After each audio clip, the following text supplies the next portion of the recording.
Baik, tentang masuknya Islam ke Nusantara ya. Karena Indonesia itu baru ada kan 17 Agustus 1945. Saya agak cepat ya, mohon izin saya agak cepat karena waktu kita sangat terbatas. Pertama, kita klarifikasi dulu bahwa ya, Islam itu sesungguhnya masuk ke Nusantara itu dalam fase yang sangat awal.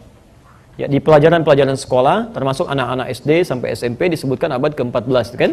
Atau ke-13 ya, dengan teori-teori yang ada dari Gujarat ya. Padahal itu bersamaan di abad ke-7, Bu. Jadi awal masa Islam, ya kan? Bahkan pernah nanti tercatat dalam sejarah Sa'ad bin Abi Waqqas, ya kan?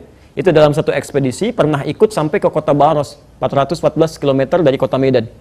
Ya, di kota Baros. Jadi dari awal abad ke-7 sudah ada, sudah masuk, ya kan? Ini sudah bersamaan. Dan tidak benar kalau agama pertama di Nusantara itu Hindu, kemudian Islam datang, tidak, itu bersamaan. Ya, baik Hindu ataupun Islam itu sudah bersamaan, ada dalam dakwah dan sudah disebarkan.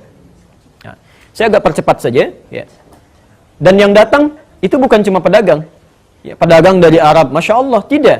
Orang-orang Arab yang datang itu, baik dari Hadramaut, yang dari Yaman dan sebagainya, itu dibekali ilmu, ada misi dakwah. Ya, dipetakan daerahnya, dia kembali dia catat gitu kan.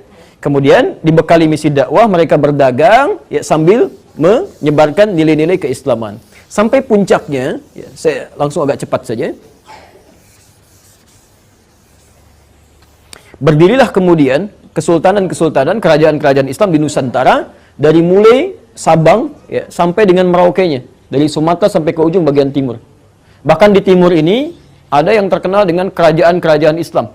Dalam bahasa Arab kerajaan disebut dengan rajanya Malik, kerajaannya Muluk, kan? Dalam bahasa orang lokal disebut dengan Maluku. Ya, Maluku itu asalnya dari bahasa Arab yang ada kerajaan-kerajaan Islam. Karena di situ ada Ternate, ada Tidore, ada Bacan, ada Ambon dan macam-macam, termasuk sampai ke Papua. Ya, sampai ke Papua, ya. Nah, kemudian di masa-masa di abad ke-13, nah ini yang harus diketahui. Abad ke-13 itu bukan awal masuknya Islam, tapi penguatan nilai-nilai keislamannya. Di orang tua dulu merintis ya, membawa Islam, ya, kemudian ulama setelahnya mengajarkan nilai-nilai keislaman yang benar. Ya, bagaimana caranya misalnya salat dengan baik, bagaimana cara bertauhid. Karena pada waktu itu masih diperkenalkan. Kan ada orang yang kenal Islam tapi belum bisa salat dengan baik kan? Ya, saking hafalnya Al-Fatihah, cepatnya luar biasa gitu kan? Ya, ini persoalan-persoalan di sini. Maka diutuslah kemudian oleh Sultan Turki pada saat itu, ya, kisaran tahun 1400-an.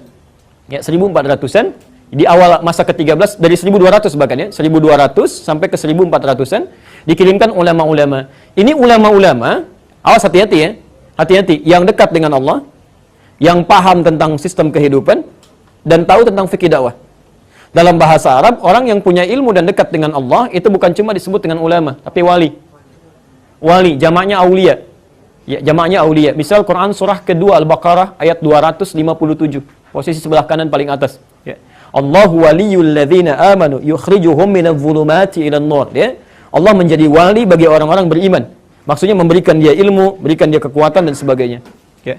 Maka diutuslah 9 orang pada saat itu semuanya dari Arab. Ya. Ada dari Palestina, ya, ada Syekh Hasanuddin misalnya, ada dari Mesir, Syekh Ahmad Jumadil Kubra. Ya. Ahmad Jumadil Kubra ini ahli dakwah, ya, ahli fikih juga, ahli Islam, yang nanti punya 2 orang anak. Anak pertamanya dibawa ke Nusantara, anak keduanya tinggal di Mesir. Saya agak cepat ya, misal, nggak usah dicatat ya untuk pengetahuan saja. Ahmad Jumadil Kubra berdakwah sampai ke ujung Sumatera nanti, dari Jawa. Ya. Siapa Ahmad Jumadil Kubra ini? Ya, seorang ulama besar dari Mesir, ahli dakwah. Dibawa kemudian anaknya, salah satunya namanya Maulana Ishaq. Ya. Maulana Ishaq itu yang tadi, yang saya turunkan sampai muncul Kiai Ahmad Dahlan, sampai muncul Kiai Muhammad Hashim Asy'ari. Satu lagi, dia tinggal di Mesir, bernama Syarif Abdullah. Ya, Syarif Abdullah. Pelan-pelan. Ini bukan Sunan Gunung Jati, Syarif Abdullah ini, anak-anak dari sini. Nanti yang paling menarik, ketika beliau berdakwah, di kisaran awal abad ke-15 sampai awal abad ke-15, ya, di situ sedang dikuasai di wilayah ke Sunda sampai ke pertengahan Jawa oleh satu kerajaan besar, ya, satu daerah Sunda Wiwitan, Pajajaran, lebih dekat ke Hindu sebetulnya. Rajanya Prabu Siliwangi. Ya, Prabu Siliwangi. Prabu Siliwangi itu punya kontrol Ibu dari mulai Banten sampai dengan ke perbatasan ke Jawa. Ya, sampai nanti ada salah satu candi cetok di wilayah Karanganyar ke sebelah atas ke sana. Ya. Nah, di sini ketika sedang berdakwah, Islam sudah muncul sebagiannya. Inspeksi beliau ke wilayah Karawang, ketika masuk ke daerah Karawang ditemukan seorang perempuan, itu terdengar suaranya sedang mengaji, suaranya lembut sekali, bagus, dilihat orangnya cantik luar biasa, namanya Nyai Subang Larang. Nyai Subang Larang ini Ternyata anak seorang pembesar Muslim, dia sedang belajar pesantren jadi santri dari satu guru besar yang baru pulang dari Mekah. Mekah dulu dikenal dengan Ummul Qura sampai sekarang, maka gurunya disebut dengan Syekh Qura. Nama aslinya Syekh Hasanuddin, dikenal dengan Syekh Qura. Maka jadi muridnya, ketahuan oleh Prabu Siliwangi tentang kebaikannya, maka diminta untuk jadi bagian dari istrinya, ingin menikah. Masya Allah, ibu kalau kedatangan presiden, datang ke Roma, saya mau melamar anak ibu misalnya, terima nggak? Wah, ya kan? Nggak mudah ya? Perhatikan, Nyai Subang Larang apa yang disampaikan. Ini bisa mengatakan begini, ini kan orang bisa mengatakan apa saja. Tapi dengan kekuatan imannya dia katakan, lihat kalimatnya. Anda boleh nikahi saya kalau mau masuk Islam. Ya. Singkatnya mau. Jadi kalau kalimat dikeluarkan dengan nilai keimanan, ya, tidak pernah dipakai berdusta, ya, tidak pernah dipakai maksiat, itu nanti Masya Allah ada kekuatan-kekuatan besar di situ. Yang Allah menggerakkan. Maka masuk Islamlah Prabu Siliwangi, nama aslinya Pamanah Rasa. Dari pernikahan itu melahirkan 3 orang anak, ya, 2 laki-laki, 1 perempuan. Anak pertama lahir tahun 1423, diberi nama dengan Walang Sungsang. Ya, Walang Sungsang. Anak kedua lahir tahun 1426, diberi nama dengan Rara Santang. Anak ketiga lahir 1427, diberi nama dengan Raja Sengara. Raja Sengara. Semuanya masuk Islam, pelan-pelan. Semua masuk Islam. Walang Sungsang berganti nama menjadi Abdullah Iman. Abdullah Iman. Rara Santang berganti nama menjadi Syarifah Mudaim. Ya, pelan-pelan. Dari tahun inilah kemudian keduanya pergi menunaikan ibadah haji, berangkat. Ya, setelah berhaji ini, ternyata setelah selesai mau pulang bertemu dengan Syarif Abdullah. Ya, Syarif Abdullah jatuh hati kepada Syarifah Mudaim, minta izin untuk menikahi pada kakaknya, dinikahkan di situ. Maka ketika Abdullah Iman pulang ya ke daerahnya, ini Syarifah Mudaim gak ikut. Disampaikan menikah dengan Syarif Abdullah. Ini pulang, ketika pulang oleh Prabu Siliwangi diberikan tempat di daerah Lemah Wungkuk. Lemah Wungkuk itu dulu banyak etnis di situ, ya ada Arab, ada Cina, ada orang lokal. Dalam bahasa lokal disebut dengan Caruban. Caruban itu kumpulan orang-orang dengan etnis-etnis yang banyak. Karena itu di daerah Lasem, agak ke pesisir sedikit, ya dekat ke Tuban 30 km. Kisaran pantai ada daerah Caruban juga di situ. Karena dulu orang Cina masuk pertama kali lewat Lasem. Daerah Karangturi kalau sekarang. Karangturi posisi paling kanan, di situ ada kisaran orang-orang Cina, komunitasnya di situ ya. Tapi kalau tanya, ibu tanya, bahasa Jawanya paling halus. Ya, orang-orang sekitaran itu. Caruban. Nah, kemudian ada biasa mereka membuat tentang rebon ya, dari udang itu, campuran di situ. Maka sampai sekarang daerah itu untuk membedakan dengan yang di Lasem disebut dengan Cirebon. Ya, itu asalnya. Cirebon. Saya kembali, yang ini pergi ke Mesir, menikah dengan Syarif Abdullah, tinggal 20 tahun di sana, melahirkan seorang anak bernama Syarif Hidayatullah. Syarif Hidayatullah inilah yang kemudian pulang, ketika menghadap kakeknya diberikan kewenangan di Gunung Jati, maka dikenal dengan Sunan Gunung Jati. Nah, perhatikan pelan-pelan ya, Sunan Gunung Jati ini, itu bukan termasuk yang 9 wali pertama. Ini generasi keempat. Generasi keempat, jadi kayak Sunan Kalijaga, Sunan Gunung Jati, itu orang lokal. Maksudnya dari campuran sebelumnya. 9 wali yang pertama itu bukan dari yang orang-orang ini generasi keempat, yang awal. Ada yang dari Mesir, ada yang dari Maghrib, Maroko, ada yang dari Palestina, ada yang dari Persia. Ya, semuanya jumlahnya 9 orang. Ada dari Turki 2 orang. Ya, nah, ini poinnya. Ya, pelan-pelan. Nah, ketika kembali ke sini, saya teruskan sedikit ya. Kembali sampai ke sini, diberikan kewenangan. Kemudian ini ingin nengok neneknya. Ya, maaf, saya ulangi. Nyai Subang Larang kebalik ingin menengok kemudian Abdullah Iman di Cirebon. Ya, sampai di perjalanan singkatnya meninggal dunia. Untuk mengenang kalimat ini maka disebutkan daerahnya dengan nama Subang sampai hari ini. Ya, baik. Jadi di sini poinnya. Kemudian tersebar luas Islam sampai muncul generasi-generasi setelahnya, sampai tibalah kemudian Portugis datang lewat Selat Malaka tahun 1511. Ya. Dari mana Portugis ini datang? Ternyata dari hasil perjanjian yang dikukuhkan oleh tokoh Kristen paling besar pada saat itu. Makanya gelarnya juga besar, Paus. Ya. Nah, ini Paus Alexander yang ke-6. Ya, Paus Alexander yang ke-6 tahun 1494. Ya, ketika umat Islam dikalahkan daerah Andalusia. Kemudian beliau membuat satu perjanjian disebut dengan perjanjian Tordesillas. Tordesillas itu membagi belahan bumi pada 2 bagian. Belahan timur dengan belahan bagian barat. Maka diambillah kemudian Portugis ditugaskan untuk membawa 3 misi suci masuk ke daerah timur. Sedangkan Spanyol diberikan wilayah daerah barat. 3 masa suci ini, 3 misi suci, ya, itu dikenal dengan misi 3G. Namanya Gold, Glory, dan Gospel. Ya. Maka masuklah Portugis lewat Selat Malaka. Asalnya nyasar dulu, Bu. Nyasar sampai kemudian ke Goa, ya kan? Di Goa melakukan monopoli, lalu minta bantuan pada seorang bernama Ahmad bin Majid, navigator muslim untuk menunjukkan arah yang sebenarnya. Maka masuklah lewat Malaka tahun 1511. Ya, apa yang pertama kali dilakukan? Pertama, memonopoli perdagangan. Kedua, membuat rumah ibadah, misi gospel, ya, kristenisasi. Rumah ibadah dalam bahasa Portugis disebut dengan igreja. Igreja. Orang kita menyebutnya dengan gereja kemudian. Jadi gereja itu asalnya bukan dari bahasa Indonesia tapi dari bahasa Portugis. Didirikanlah di situ, orang mulai ikut-ikutan. Ya, orang-orang Portugis saat itu ibadahnya itu 2 hari setelah orang Islam. Ya, kalau orang Islam itu ibadah tiap pekan kemana?